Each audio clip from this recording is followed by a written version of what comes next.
kasempatan anu girang ieu hayu urang sanggakeun puji sareng syukur kehadirat Allah Subhanahu wa taala anu parantos maparin rahmatna dugi ka dinten ieu urang biasa dimulung dina acara perpisahan santri MT Spesies Tarogong. Shalawat sirana salam mugia salamina dicurahkeun ka junjungan alam Nabi Muhammad sallallahu alaihi wasallam.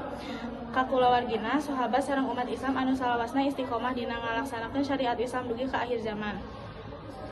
Hadirin anu dimuliakeun ku Allah, perkenalkeun simkuring Syahla sareng lencangan abdi Dinda salaku panata acara dinten ayeuna. Dina kasempatan ieu simkuring salaku panata acara nyunkeun widi kangge ngabacakeun runtunan acara dina palepasan ieu. 1. Bubuka. 2. Macaya suci Al-Quran. 3. Sambutan-sambutan.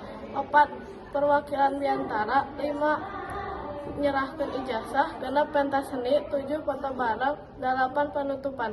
Lebat ke acara kahiji nyaeta bubuka.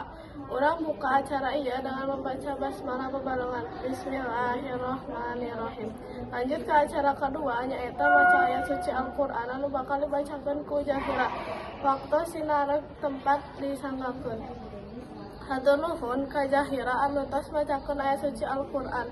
Samoga jadi manfaat umumna keur urang sadayana jeung khususna ka diri Jahira sorangan. Lebat ke acara katilu nyaeta sambutan-sambutan anu bakal disampaikan ku Bapak Ibu Kepala Sekolah. Waktu sinareg tempat disanggakeun. Hatur nuhun ka Bapak Ibu Kepala Sekolah anu tos mere sambutanana.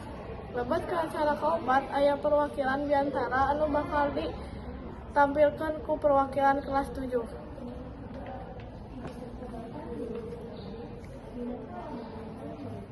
Lebet ke acara kalima aya penyerahan ijazah ku kepala sekolah. Lebet ke acara kagenep aya pentas seni anu bakal ditampilkeun ku tiap kelas 8. Lebet ke acara ke-7 aya foto bareng sareng wali kelas. Lebet ke acara terakhir nyaeta penutupan.